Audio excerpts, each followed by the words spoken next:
আসসালামু আলাইকুম। আজকে আমি আপনাদের সাথে ৩৫০ গ্রাম ওজনের একটি ভ্যানিলা ফ্লেভারের কেক ডেকোরেশন শেয়ার করব।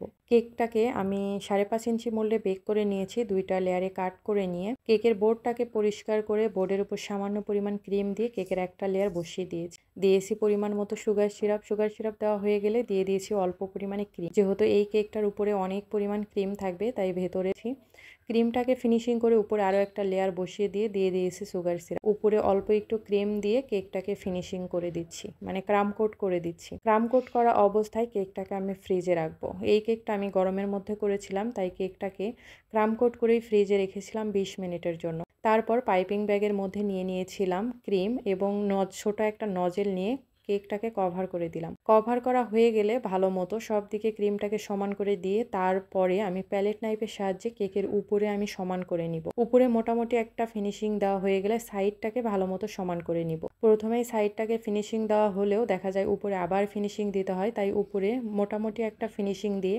সাইডটাকে সুন্দর করে আগে ফিনিশিং করে নিতে হবে, দেন উপরে ফিনিশিং করে দিতে হবে। তো কেকটা আমার ফিনিশিং হয়ে গেছে। নিচে আমি একটা বর্ডার ডিজাইন করে নিব। এই জন্য আমি পাইপিং ব্যাগের মধ্যে নিয়ে নিয়েছি পিঙ্ক কালার ক্রিম এবং ছোট্ট নজেলের সাহায্যে চিকন করে একটা লাইন টেনে দিয়ে প্যালেট নাইফের সাহায্যে একটা ডিজাইন করে দিচ্ছি। ক্রিমটা যেহেতু সাদা আর হালকা পিঙ্ক কালার, তাই ক্যামেরায় কতটুকু বোঝা যাচ্ছে আমি জানি না, তবে চেষ্টা করেছি আপনারা যেন ভালোভাবে বুঝতে পারেন সেভাবেই করার। আর মাঝখানে আমি নিচেরটার সাথে মিল রেখে উপরেও একটু মাঝখানে আমি শেড ডিজাইন করে নিচ্ছি, যেন কেকের মধ্যে দেখতে অনেক বেশি ভালো লাগে। মানে বেঁচে যাওয়া অল্প একটু ক্রিমে আমি মাঝখানে দিয়ে প্যালেট নাইফ দিয়ে ফিনিশিং টেনে দিলাম। এখন আমি উপরে যেহেতু কিছু ফ্লাওয়ার টাইপ ডিজাইন করে নিব, এই জন্য উপর দিয়ে আমি নজেল দিয়ে হালকা একটু দাগ টেনে নিলাম। এটা আপনারা পাইপিং ব্যাগটা কাট করেও এই দাগ টেনে নিতে পারবেন। উপরে আমি ১০১ নাম্বার নজেল দিয়ে ৫টা ৪টা পাপড়ি দিয়ে একটা সুন্দর চেরি ফুল করে নিচ্ছি, আর এই ফুলগুলো আমি বসে দিচ্ছি। এই ফুলগুলো করতে আসলে অনেক টাইম লাগে, আর এই কেকটা আমি অনেক দিন আগে করেছি এবং গরমের মধ্যে। এই কেকটা ছিল আমার একটা লাকি ক্লায়েন্ট আছে আমার, যার প্রত্যেক মাসের ২৮ তারিখে কেক লাগে। তার জন্য এই কেকটা আমি রেডি করছিলাম। আসলে নানান ব্যস্ততার কারণে ভিডিওতে ভয়েস দিয়ে আসলে ভিডিওটা আপনাদের সাথে শেয়ার করা সম্ভব হয়নি। এরকম অনেক ভিডিও জমে আছে, তো এখন চেষ্টা করছি। এর আগে আমি অনেকবারই বলেছি যে আমি এখন থেকে আপনাদের সাথে বড় ভিডিও শেয়ার করব, কিন্তু বলি ঠিকই, কিন্তু সময়ের সাথে আর পেরে উঠি না বা আপনাদেরকে দিতেও পারি না, তাই আর আমি আশা দিচ্ছি না। তবে চেষ্টা করব নিয়মিত আমি যেন বড় ভিডিওগুলো আপলোড করতে পারি, কারণ অনেক আপুই আমার কেকের ফিনিশিং দেখতে অনেক বেশি পছন্দ করেন এবং অপেক্ষা করেন যে আমি কখন পুরো একটা ভিডিও আপলোড করব, কারণ আমার ভিডিওতে আমি অনেক টিপস শেয়ার করি যেগুলো দেখে আপনারা অনেকেই উপকৃত হন। তো সাইডের যে একটু ফাঁকা ছিল সেখানেও কিন্তু কিছু ফ্লাওয়ার অ্যাড করে দিয়েছি, আর আমি উপরে ভাবছিলাম যে ফাঁকা ফাঁকা লাগছে কিনা। ফুলগুলোর মাঝখানে একটু একদম ইয়েলো কালার করে দিয়েছি, যেন দেখতে আসলে ফ্লাওয়ারগুলো আরো বেশি ভালো লাগে। আর এখানে আমি পাইপিং ব্যাগের মধ্যে নিয়েছি চকলেট গানাশ দিয়ে আমি লিখে দিচ্ছিলাম যে হ্যাপি 7 মান্থ। তো এই তো আমার কেক ডেকোরেশন হয়ে গেছে। কেক ডেকোরেশনটা কেমন লেগেছে অবশ্যই কিন্তু আপনারা কমেন্টস করে জানিয়ে দিবেন। থিমের কেক ডেকোরেশন শেয়ার করব। এই কেকটা হবে চকলেট ফ্লেভারের। কেকটাকে আমি আগেই রেডি করে ফ্রিজে রেখে সেট করে নিয়েছি ক্রাম কোটিং এর পর। উপরে আমি ইয়েলো কালার ক্রিম দিয়ে পাইপিং ব্যাগের মধ্যে ক্রিম নিয়ে নজেলের সাহায্যে কেকটাকে কভার করে নিচ্ছি। কেকের সুন্দর একটা ফিনিশিং আনার জন্য অবশ্যই কেকটাকে আগে ক্রিম দিয়ে ভালোভাবে কভার করে নিতে হবে। নতুনরা এই জন্য পাইপিং ব্যাগের মধ্যে ক্রিম দিয়ে দিবেন, তাহলে কেকের চতুর্দিকেই ভালো মতো ক্রিম সমানভাবে সেট হবে। তারপরে আমি জিগজ্যাগ স্ক্র্যাপারের সাহায্যে সাইডটাকে ফিনিশিং করে দিলাম এবং উপরেও আমি ফিনিশিং দিয়ে দিই। আপনারা যারা স্মুথ ফিনিশিংটা আনতে পারেন না, নতুনদের জন্য বলছি, তারা কিন্তু চাইলে জিগজ্যাগ স্ক্র্যাপার দিয়ে ডিজাইন করে নিতে পারেন।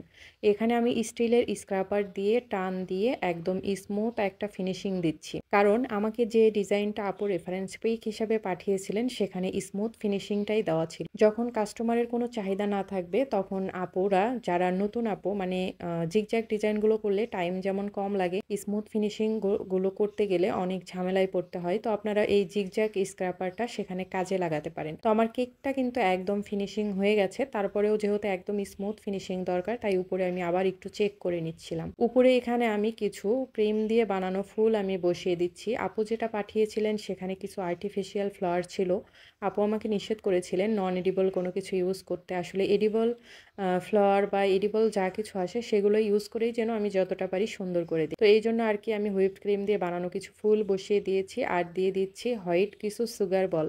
এই সুগার বলগুলো কেকের উপর বসালে কিন্তু কেকের সৌন্দর্য অনেক বেড়ে যায়। আর অনেকেই মনে করেন যে এগুলো হয়তোবা জামায় বসানোর পুঁতি। না, এগুলো পুঁতি না, এগুলো সুগার বল, চিনির তৈরি। আর এগুলো হ্যাঁ, আপনারা সম্পূর্ণ খেতে পারবেন, মানে এটা খাওয়া যাবে। তো আমি সুগার বলগুলো বসিয়ে দিলাম। আর যারা নতুন আছেন তারা এই সুগার বলগুলো বসানোর জন্য ক্রিমটাকে কিন্তু অবশ্যই সেট করে নিবেন। কাঁচা ক্রিমের উপর, মানে ক্রিম দিয়ে কেক ডেকোরেশনের সাথে সাথে যদি সুগার বলগুলো বসান তাহলে কিন্তু সুগার বলগুলো গলে যাবে। উপরে আমি কিছু এডিবল, এগুলোকে তবাকো বলে, আবার গোল্ড লিফও বলে, তো এগুলোই আমি কিছু বসিয়ে দিচ্ছিলাম যেন কেকটা ডেকোরেশন আরো বেশি সুন্দর লাগে। তো এই লিফগুলো আমি একটু সাবধানতার সাথেই দিয়ে নিচ্ছি, নাহলে হাত লেগে গেলে ক্রিম যে কোনো সময় নষ্ট হয়ে যেতে পারে। তো যেখানে যেখানে দরকার আমি সেখানে দিয়ে দিচ্ছিলাম। আর একটা জিনিস আমার মাথায় ছিল, আমি যেন এডিবলই সবকিছু ইউজ করি। তবুও কেকের সৌন্দর্য বৃদ্ধির জন্য আমি দুইটা নন এডিবল লিফ ইউজ করেছি, যেগুলো গোল্ডেন কালারের দেখতে পাচ্ছেন। আর এখানে হচ্ছে আমি ফন্ডেনের উপর লিখে নিয়েছি, যেটা আমাকে আপু লিখতে বলেছিল। তো পাতাটা ওখানে আসলে ভালো লাগছিল না, তাই আমি আবার তুলে অন্য জায়গায় বসিয়ে দিলাম। আর এই যে গোল্ডেন বল টপারগুলো দেখছেন, এগুলো হচ্ছে আমি ডার্ক চকলেট মেল্ট করে গোল্ডেন ডাস্ট কালার দিয়ে গোল্ড করে নিয়েছি, মানে ডার্ক চকলেট দিয়ে বানানো আর কি। তো আর নিচে আর একটা হচ্ছে টপার অ্যাড করে দিলাম, যে এটা দিলে আসলে কেমন লাগে দেখতে। তো যাই হোক, আমার ডেকোরেশন কিন্তু কমপ্লিট। আসলে আপু অনেক পছন্দ করেছেন এবং টেস্ট করে আলহামদুলিল্লাহ অনেক ভালো রিভিউ দিয়েছেন, এবং পার্সোনালি আমারও অনেক ভালো লেগেছে। এখন আপনারা কমেন্টস করে জানিয়ে দিবেন আপনাদের কাছে কেমন লাগলো। আজকের কেকটাও ছিল 1 পাউন্ডের মধ্যে ভ্যানিলা ফ্লেভারের। কেকটাকে আমি 7 ইঞ্চি মোল্ডে বেক করে 2টা স্লাইসে কাট করে ক্রাম কোট করে রেডি করে রেখেছিলাম। উপরে আমি পাইপিং ব্যাগের মধ্যে ক্রিম নিয়ে একটা বাস্কেট নজলের সাহায্যে ক্রিমটাকে কভার করে দিয়েছি। প্রথমে প্যালেট নাইফের সাহায্যে ক্রিমটাকে সমান করে নিয়েছি উপরে, এবং সাইডটাকেও সমান করে নিচ্ছি। সাইডটাকে ভালোভাবে ফিনিশিং করে দিয়ে তারপর উপরে আমি সুন্দর মতো ফিনিশিং করে দিব। এই কাজগুলো একটু সময় হাতে নিয়ে করতে হয়। ভিডিও স্ক্রিনে খেয়াল করলে দেখতে পারবেন যে আমিও কিন্তু সময় হাতে নিয়েই কেকটাকে ফিনিশিং করে দিচ্ছি। আমি যে ডিজাইনটা করছি সেটার জন্য একটা স্মুথ ফিনিশিং দরকার ছিল। এটা একটা কাস্টমাইজড কেক ছিল আমার রিপিট কাস্টমারের। তো সাইডের আমি স্ক্রাপার দিয়ে একটা ডিজাইন করে নিলাম, জিগজ্যাগ ডিজাইন বলে এটাকে, এবং ডিজাইনটা করে নেওয়ার পর উপরে আমি আরো একবার সমান করে নিচ্ছি। নিচে আমি লাল ক্রিম দিয়ে বর্ডার ডিজাইন করে নিচ্ছি। তো এই জন্য আমি চিকন বর্ডার করে নিব, এই জন্য পাইপিং ব্যাগের মাথাটা কাট করে চিকন করে একটা বর্ডার লাইন করে দিলাম। এখন স্ক্র্যাপারের সাহায্যে টান দিয়ে এইটাকে একটু ডিজাইনও করে নিব, সাথে উপরটাকেও কালার করে দিব। মানে আমাকে এভাবে আর কি রেফারেন্স পিক দেওয়া হয়েছিল। এখানে আসলে মূলত ফন্ডেনের কাজ ছিল, ফন্ডেনের পরিবর্তে আমি এখানে রেড কালার করে, আর অফ স্ক্রিনে আমি কিছু কাজ করে নিয়েছিলাম, এবং হচ্ছে স্ক্রিনেও ছিল। আসলে এত কিছু দেখালাম না, ভিডিওটা বড় হয়ে যাবে। কারণ যেটা স্ক্রিনে দেখতে পেলেন সন এবং পাপা, আসলে আপু আমাকে লিখতে বলেছিলেন হাজবেন্ড সন পাপা, মানে কেমন সবকিছু উল্টাপাল্টা হয়ে গিয়েছিল। মানে আমি বুঝতে ভুল করেছিলাম, যার কারণে এত সুন্দরভাবে কেকটা রেডি করে আবার পরে যখন আমি আপুকে, আমি প্রত্যেকটা কেক ডেলিভারির আগ মুহূর্তে কাস্টমারকে পাঠাই, যে ছবি পাঠাই যে দেখেন সবকিছু ঠিকঠাক আছে কিনা, দেন আমি ডেলিভারিতে পাঠিয়ে দিই। তো আজকেও সেই সেম কাজটাই আমি করি। পাঠানোর পর আপু বলেন যে আপু আমি তো আসলে এভাবে বলি নাই, এইভাবে। তখন আর কি আমি কেকটাকে পুরোই আর হচ্ছে ক্রিম উঠাই নাই বা পুরোটাই আর ফিনিশিং টানি নাই, যতটুকু পেরেছি মাঝখানের লেখাটা তুলে তারপরে আমি ফিনিশিং দেওয়ার চেষ্টা করেছি। আসলে লেখাটা হবে এরকম, কিন্তু আমি আসলে মানে কি যে বুঝেছিলাম আমি জানি না। ওই দিন আসলে আরও বেশ কয়েকটা অর্ডার ছিল, তারপর আর কি ভুল হয়ে যায়। আর আপু যেহেতু আমার রিপিট কাস্টমার এবং খুবই আন্তরিক, তো আপু সবটাই আসলে সহজভাবে নিয়েছিলেন, এবং রিভিউ আলহামদুলিল্লাহ অনেক ভালো দিয়েছেন। আর এই কেকটার সাথে যে এত কাহিনী হয়ে গেছে, ভাইয়াও খুব সাবধানতার সাথে নিয়ে যেয়ে ভাইয়ার হাত থেকেও কেকটা নষ্ট হয়ে গিয়েছিল, মানে উপরে একটু ড্যামেজ হয়ে গিয়েছিল। আপু আর কি আমাকে পিক শেয়ার করেছিলেন। আসলে প্রথম ভুলটা ছিল আমার কাছ থেকে, দ্বিতীয়টা যার জন্য সারপ্রাইজড ছিল সেই আর কি কেকটা নষ্ট করে আপুকে সারপ্রাইজড করে, এই ছিল ব্যাপার। আর উপরে আমি হচ্ছে কিছু, যেহেতু আমি মাঝখানে ক্রিমটা তুলে ফেলেছি তো দেখতে ভালো লাগবে না, জন্য আবার কিছু রেড কালার দিয়ে হার্ট শেপ করে দিলাম। এই ছিল আমার ডেকোরেশন, জানি আমার খুব শান্তি শান্তি ফিল হচ্ছিল। ডেকোরেশনটা করেছি 2-3 দিন আগে, তো তাড়াতাড়ি ভয়েস দিয়ে রেডি করে নিচ্ছি, কারণ এই কেকটার ডেকোরেশন আমার কাছে করার পর এত ভালো লেগেছে, এবং ছবিটা শেয়ার করার পর আপনারাও অনেক পছন্দ করেছেন। কিছু কিছু কাজ থাকে না, কাজ করার পর মনে হয় অনেকটা শান্তি। এই কেকটা দেখার পর আমি আমার চোখের শান্তি পেয়েছি। খুব আহামরি কাজ না, খুবই সিম্পল কাজ, নতুনরা খুব ইজিলি করতে পারবেন, কিন্তু আমার কাছে এই কালারটা, এই ডিজাইনটা খুবই মানে শান্তি শান্তি লাগছিল। মানে দেখার পর আমি যতবার দেখছিলাম মানে হাতে নিয়ে আমি অনেকক্ষণই দেখেছি। যতবার দেখছিলাম আমার ততবারই ভালো লেগেছে। কাস্টমার আপুও ভীষণ পছন্দ করেছেন। আসলে কাস্টমার আপু চেয়েছিলেন সাদা বা হালকা ইয়েলোর মধ্যে। রেফারেন্স পিক দিয়েছিলেন আমাকে ডিপ ইয়েলো। তো আমি যে কালারটা আসলে চুজ করেছিলাম এটা আসলে বাটার ক্রিমের মতো। কিন্তু আমি এখানে বাটার ক্রিম ইউজ করি নাই। নরমাল হুইপ ক্রিমটার মধ্যে রেড ম্যানের সামান্য পরিমাণ ইয়েলো কালার মিশিয়ে এই কালারটা আমি এনেছি। তারপরে ভিডিও স্ক্রিনে তো দেখলেন কিভাবে আমি ক্রিমটা দিয়ে এবং সুন্দর একটা স্মুথ ফিনিশিং নিয়ে আসলাম। স্টিলের স্ক্রাপারটা দিয়ে কেন জানি টান দিলে এত সুন্দর স্মুথ ফিনিশিং চলে আসে। অনেকেই আমার কাছে স্টিলের এই স্ক্রাপারটা রিভিউ জানতে চেয়েছিলেন। এটা অনেক ভালো। এটা দিয়ে আপনি হাইট কেক ফিনিশিং দিতে পারবেন। আপনি যেকোনো কেকই ফিনিশিং দিলে না সাইডে সুন্দর এই যে যেমনটা ভিডিও স্ক্রিনে দেখছেন এত সুন্দর একটা স্মুথ ফিনিশিং আপনি পেয়ে যাবেন। উপরে আমি নজেল দিয়ে দাগ কেটে নিলাম, মানে মার্ক করে নিয়েছি যেখানে আমি ফুলগুলো করে দিব। এই কেক ডেকোরেশনের জন্য উপরে যে আমি ফুলগুলো করে দিচ্ছি এই জন্য আমি 224 নাম্বার রোজ নজেল নিয়ে কিভাবে ফুলগুলো করে দিচ্ছি একটু দেখলেই কিন্তু বুঝতে পারবেন। আসলে খুবই সহজ, নতুনদের জন্য এটা খুবই সহজ ডিজাইন, কিন্তু করার পরে না এই কালারটা আমার কাছে অনেক শান্তি শান্তি লাগছিল। এই জন্য আজকের ভিডিওতে এতবার করে বলছিলাম এবং আমি কিন্তু ভিডিও আপলোডও করেছিলাম এবং বলেছিলাম যে এই কেকটা মনে হয় দেখে চোখের শান্তি। সেখানে অনেক আপুই কমেন্টস করেছিলেন, অনেকের কাছেই ভালো লেগেছে, অথবা আমি বলেছি আমার ভালো লেগেছে তাই আপনারা আমার সঙ্গে সহমত পোষণ করেছেন। যেটাই হোক না কেন। তো আমি কথা বলতে বলতেই কেকের মধ্যে কিছু আমি ফুল করে নিলাম এবং কেকের সাইডেও আমি ফুল করে নিব। এখানে ৩টা ৪টা পাপড়ি দিয়ে আমি ফুলগুলো আসলে করে নিচ্ছিলাম। আর আমি দেখছিলাম যে কতটা ফুল দিলে ভালো লাগবে। তো যতটা দিলে ভালো লাগবে আমি হচ্ছে যে আমি আমার মতো করে নিয়েছি। ডিজাইনটা পাঠানোর পর যার জন্য রেডি করেছিলাম, মানে যে আপু আমাকে অর্ডার করেছিলেন, আপুর মূলত ভাইয়া কেকটা নিয়েছিলেন কিন্তু অর্ডার করেছিলেন আপু। তো ডেকোরেশনটা তিনি খুবই পছন্দ করেছেন। আর এই কেকের ফুলের মধ্যে আমি কিছু মিডল সাইজের সুগার বল, সাদা সুগার বলগুলো আমি ইউজ করেছি। সুগার বলগুলো দেওয়ার পর দেখেন কেকটা আরো কিরকম সুন্দর লাগছে। তো এই তো ছিল আমার আজকের ডেকোরেশন। সবকিছু মিলিয়ে আমার কাছে কেকটা ভীষণ সুন্দর লেগেছে। মাঝখানে আমি ছোট ছোট কিছু সুগার বল আবারও দিয়ে দিলাম। আমার কাছে একটু ফাঁকা ফাঁকা লাগছিল। আসলে অনেক সময় কাস্টমার যে ডিজাইনটা আপনাকে ধরে বেঁধে দেয় তারপরেও নিজেদের থেকে দেখা যায় যে কিছু কিছু করে দিতে হয় ডেকোরেশনের সৌন্দর্যের জন্য। আর যারা বলেন যে আপু আপনার মতো করে করেন যেন ডেকোরেশনটা সুন্দর হয়, সেখানে তো কোনো কথাই নেই। আর আপু যেহেতু বলেছিলেন আপু আপনি আপনার মতো করে করেন, তো বাকিটা আমি আমার মতোই করে নিয়েছি। সবকিছু মিলে আপু অনেক পছন্দ করেছেন। আজকে আমি আপনাদের সাথে একটা ভ্যানিলা কেক ডেকোরেশন শেয়ার করব। কেকটাকে 1 পাউন্ড বেস দিয়ে আমি 6 ইঞ্চি মোল্ডে বেক করে নিয়েছি। ক্রাম কোট করে ফ্রিজে রেখে সেট করে নিয়ে কেকটাকে আমি হার্ট শেপ করে কেটে নিচ্ছি। কিভাবে কেটে নিলাম, দাগ কেটে নিলাম, স্ক্রিনের দিকে একটু খেয়াল করলেই বুঝতে পারবেন।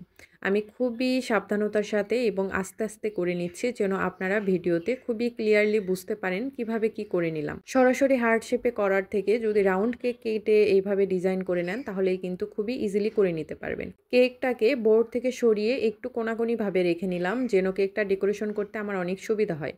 সামনের দিকে একটু ক্রিম দিয়ে কভার করে তারপরে 2টা অংশ আমি বসিয়ে দিলাম। মাঝখানে অবশ্যই ক্রিম দিয়ে আগে থেকে কেটে রাখা অংশটাকে জয়েন করে দিতে হবে।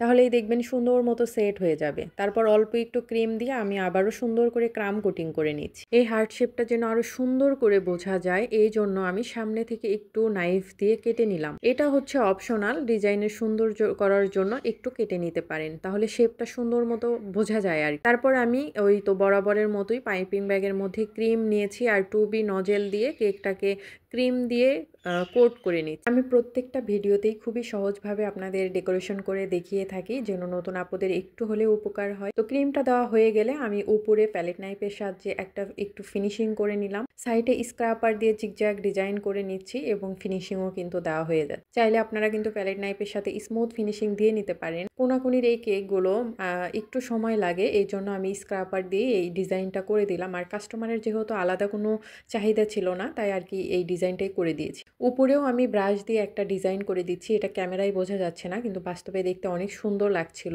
যারা স্মুথ ফিনিশিংটা দিতে পারেন না তারা কিন্তু ব্রাশ দিয়ে বিভিন্ন ধরনের ডিজাইন করে নিতে পারেন, স্ক্রাপার দিয়ে ডিজাইন করে নিতে পারেন। হোয়াইট চকলেট গানাশের সাথে সামান্য পরিমাণ ব্লু কালার মিশিয়ে এই পেস্ট কালারের মতো আর কি পেয়েছি। এটাকে কি কালার বলে আমি সঠিক জানি না, পেস্ট কালারই হয়তো বা বলে, আমি বলি আর কি। তো নিচেও আমি ক্রিম দিয়ে স্টার নজেল দিয়ে একটা বর্ডার ডিজাইন করে দিচ্ছি, কারণ এই ধরনের কেকগুলোর বর্ডার ডিজাইন করলে কিন্তু বেশি সুন্দর লাগে। এই সেম নজেল দিয়েই আমি উপরেও ডিজাইন করে দিব। তো এই ডিজাইনগুলো আপনারা করতে পারেন, খুবই সহজ। আর এই নজেলগুলো আপনারা অনায়াসেই যেকোনো বেকিং শপে পেয়ে যাবেন, যেকোনো দোকানে আর কি পেয়ে যাবেন। তো উপরে আমি একটু ভুল করে ফেলেছিলাম, সেটা আমি হচ্ছে নাইফের সাহায্যে তুলে নিলাম। এই ডিজাইনগুলো করা যেমন সহজ, দেখতেও খুবই সুন্দর লাগে। তো আমি কিভাবে করছি ভিডিও স্ক্রিনে খেয়াল করলেই কিন্তু একটু মানে বুঝে নিতে পারবেন আর কি। আর এই ডিজাইনগুলো খুবই কমন, তাই না? কিন্তু তারপরেও আসলে কেকের উপর দিলে খুবই সুন্দর লাগে, তো এই জন্য আর কি করা হয়।